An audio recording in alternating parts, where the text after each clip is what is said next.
well-wishers, friends, enemies, the unbiased, mediators, irritators, relatives, and also saints and sinners, one who views these as same as superior.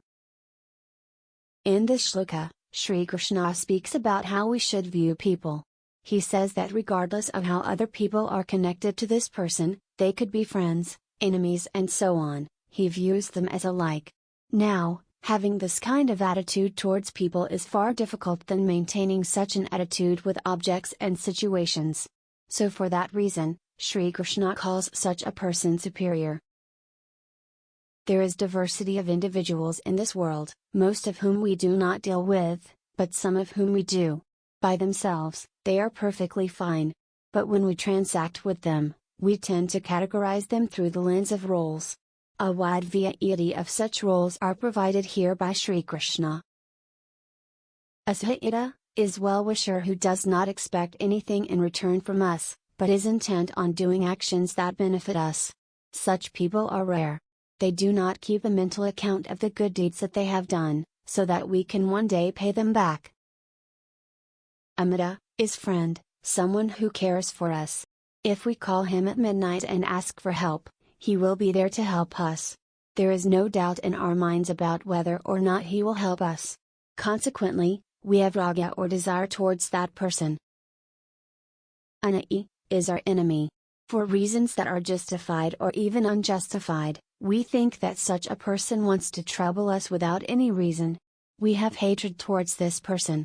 This becomes especially troublesome in meditation, because what we hate will come out as thoughts that disturb us in our meditation, not what we love.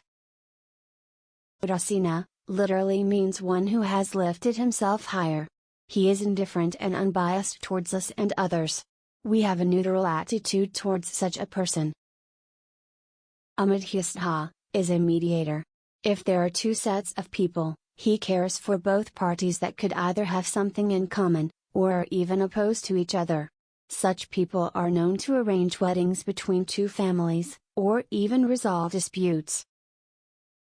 A dveshya is a person who we cannot stand. It is not necessary that such a person is our enemy or wishes ill of us. It is someone who irritates us for no reason.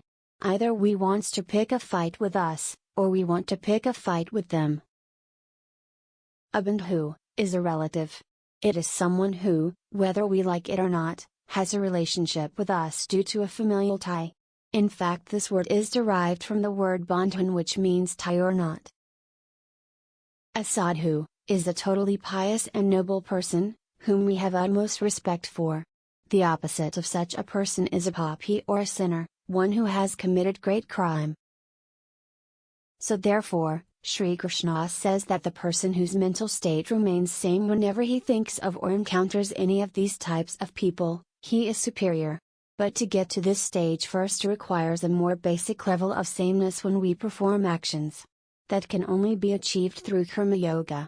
Unless the mind is steady while performing actions, we cannot rise to the level of sameness mentioned in this shloka. Our thinking has to change from the ground up. How does our thinking have to change?